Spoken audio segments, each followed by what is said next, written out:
Welcome to millets ಮನೆ ಊಟ. ನಾನು ನಿಮ್ಮ ಮನೆ ಮಗಳು ನಾಗರತ್ನ. ಮಾಡೋ ನಮಸ್ಕಾರಗಳು. ನಾನು ಇಂದು ಮಾಡುತ್ತಿರುವ ರೆಸಿಪಿ ಮಿಲೆಟ್ಸ್ ಪಾಯಸ ಮಾಡಲು ಬೇಕಾಗಿರುವ ಸಾಮಗ್ರಿಗಳು: ಮಿಲ್ಲೆಟ್ 1 ಕಪ್ಪು, ಕಡಲೆ ಬೀಜ ಸ್ವಲ್ಪ, ಕಾಯಿ 3 ಏಲಕ್ಕಿ, ಬೆಲ್ಲ, ಗೋಡಂಬಿ, ತುಪ್ಪ.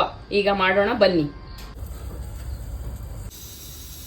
ಈಗ ಮುಕ್ಕಾಲು ಭಾಗ ರೈಸ್ ಮಾಡಿದೆ. ಇದಕ್ಕೆ ಸ್ವಲ್ಪ ಬೆಲ್ಲದ ಪಾಕನ ಸೋಸ್ಬೇಕೀಗ. ಈಗ ಬೆಲ್ಲದ ಪಾಕನ ಇದಕ್ಕೆ ಸೋಸ್ತಾ ಇದ್ದೀನಿ. ಇದನ್ನ ಮಿಕ್ಸಿಗೆ ಹಾಕಿ ಹಾಲು ಥರ ಮಾಡಿ ಹಾಕೋದ್ರಿಂದ ಪಾಯಸ ತುಂಬ ಚೆನ್ನಾಗಿರುತ್ತೆ. ಟೇಸ್ಟು ಸ್ವಲ್ಪ ಬಣ್ಣ ಚೇಂಜ್ ಆಗಬೇಕು. ಈಗ ಕಡಲೆ ಬೀಜ ಹಾಕ್ತಾ ಇದ್ದೀನಿ ಮಿಕ್ಸಿ ಒಳಗೆ. ಹಾಗೆ ತೆಂಗಿನಕಾಯಿ, 3 ಏಲಕ್ಕಿ. ಇದನ್ನ ಚೆನ್ನಾಗಿ ನೈಸಾಗಿ ಪೇಸ್ಟ್ ಥರ ಮಾಡ್ಕೋಬೇಕು.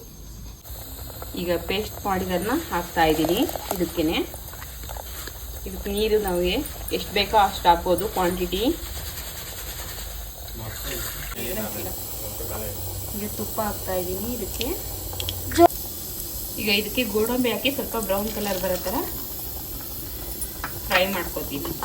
ಇದನ್ನ ಹಾಗೆ ಪಾಯಸದೊಳಗೆ ಹಾಕಬೇಕು. ತುಪ್ಪ ಗೋಡಂಬಿ ಫ್ರೈ ಮಾಡಿದನ್ನ ಈಗ ಇದಕ್ಕೆ ಪಾಯಸದೊಳಗೆ ಹಾಕ್ತಾ ಇದ್ದೀನಿ. ಈಗ ಒಂದು 5 ನಿಮಿಷ ಬೆಂದ್ಬಿಟ್ರೆ ಪಾಯಸ ರೆಡಿ ಆಯಿತು. ನಿಮಗೆ ಇಷ್ಟ ಆಗಿದ್ರೆ ಲೈಕ್ ಮಾಡಿ, ಶೇರ್ ಮಾಡಿ, ಸಬ್ಸ್ಕ್ರೈಬ್ ಆಗಿ, ಬೆಲ್ ಐಕಾನ್ ಪ್ರೆಸ್ ಮಾಡಿ. ಧನ್ಯವಾದ.